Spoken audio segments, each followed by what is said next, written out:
बिस्मिल्लाहिर्रहमानिर्रहीम। अस्सलामुअलैकुम। उम्मीद करती हूँ कि आप सब खैरियत से होंगे। अल्लाह से दुआ है कि अल्लाह आप सबको अपने अपने घरों में खुश और आबाद रखे। आज मैं आपके साथ मटन के बहुत ही उम्दा खस्ता सॉफ्ट से मुट्ठी कबाब की रेसिपी शेयर करने जा रही हूँ, जिसको आप ईद पे ट्राई कर सकते हैं और इन्जॉय कर सकते हैं अपनी फैमिली के साथ। तो वीडियो को स्टार्ट करती हूँ। यहाँ मैं चॉपर के अंदर सबसे पहले शामिल कर रही हूँ मटन का गोश्त। आप कीमा भी ले सकते हैं। ये मैं चॉपर के अंदर शामिल कर दूंगी। हाफ़ के जी मैंने मटन लिया था और थोड़ी सी मैंने चर्बी ली थी, जिसको शामिल करने से ये कबाब बहुत ही सॉफ्ट और इनका टेस्ट बहुत ही ज़्यादा बढ़ जाएगा। तो चर्बी ज़रूर शामिल कीजिएगा। अब मैं इसके अंदर शामिल कर रही हूँ एक दरमियाने साइज़ का प्याज। इसको मोटा मोटा काट के शामिल कर दीजिएगा, क्योंकि हमने चॉपर राइज ही करना है इसको। थोड़ा सा शामिल किया मैंने हरा धनिया, 3 से 4 हरी मिर्चें, 2 इंच का अदरक का पीस और 2 टीस्पून लहसुन अदरक का पेस्ट। इसको शामिल करके मैंने चॉपर को चला लिया था। अब मैंने शामिल कर दिया गरम मसाला हाफ़ टी स्पून, ज़ीरा शामिल किया है 1 टीस्पून, कुटी लाल मिर्च शामिल की है 1 टीस्पून और नमक भी यहाँ मैंने 1 टीस्पून शामिल किया है। धनिया पाउडर 1 टीस्पून और ये मैंने घी शामिल किया है तकरीबन 2 टेबल स्पून। और ये देखें चॉपराइज कर लिया मैंने इसको अच्छी तरह। बहुत अच्छे से कीमा हमारा पिस चुका है।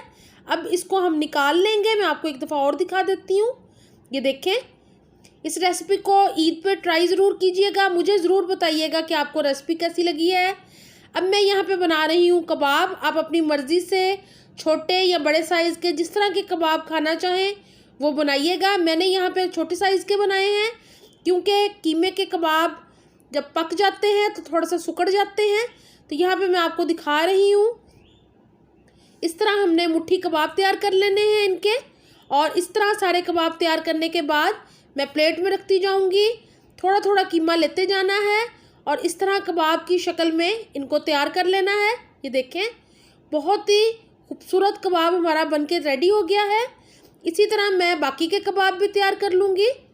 और ये बहुत ही ईजी रेसिपी है।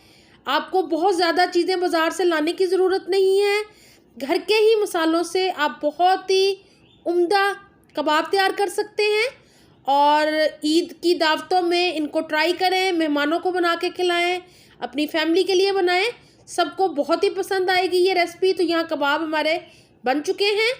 अब मैं इनको कर लेती हूँ शैलो फ्राई। हमने इनको डीप फ्राई नहीं करना, क्योंकि मटन के कबाब हैं तो इनको पकने के लिए थोड़ा सा टाइम चाहिए।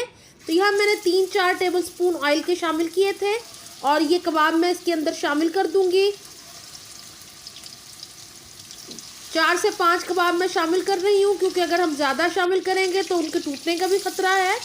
तो अब एक साइड से ये अच्छे से गोल्डन हो गए हैं, तो अब मैं टर्न करूँगी दूसरी साइड से और फिर इनको मैं कवर करके पकाऊँगी तकरीबन 10 से 15 मिनट के लिए। अगर आप इसके अंदर शामिल करना चाहें पपीते का पेस्ट, तो वो 1 टीस्पून शामिल कर सकते हैं आप। जहाँ मैंने इसको कवर करके बनाया था, कबाब बहुत अच्छे से रेडी हो रहे हैं। तो इनको मैं 2-3 मिनट के लिए और कवर करूँगी, ताकि कबाब में जो कसर अगर कोई है तो वो बिल्कुल ख़त्म हो जाए और कबाब हमारे फुली कुक हो जाए। तो यहाँ मैं इसको दोबारा कवर कर रही हूँ और कवर करके हल्की आंच पे इसको पकाएंगे 2 मिनट तक। यहाँ पे बेहतरीन से हमारे कबाब रेडी हो गए हैं। शैलो फ्राई मैं इसलिए कर रही हूँ क्योंकि इनका अपना पानी निकलता है कबाबों का और प्याज का, जिसकी वजह से ये कबाब बहुत अच्छे से पक जाते हैं। तो डीप फ्राई करेंगे तो उसमें फिर गोश्त का सारा पानी निकल आएगा, वो अच्छा भी नहीं लगेगा। तो इस तरह ये हमने कबाब रेडी करने हैं। थोड़ा सा इनको कलर और आने दूंगी और ये देखें, हमारे बेहतरीन से मुट्ठी कबाब रेडी हो गए हैं। आप इनको ट्राई ज़रूर कीजिएगा। मुझे कमेंट बॉक्स में ज़रूर बताइएगा कि आपको ये कैसी लगी है रेसिपी। किचन पेपर में मैं इनको निकाल रही हूँ और इसी तरह के बाकी कबाब सारे मैं फ्राई कर लूँगी।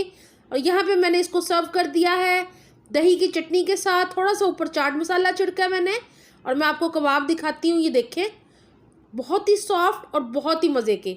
तो रेसिपी ट्राई ज़रूर कीजिएगा। अगर आपने अभी तक मेरे चैनल को सब्सक्राइब नहीं किया तो प्लीज़ ज़रूर कर लें और मुझे अपनी दुआओं में याद रखा करें। अपना बहुत ख्याल रखें। अल्लाह हाफिज़।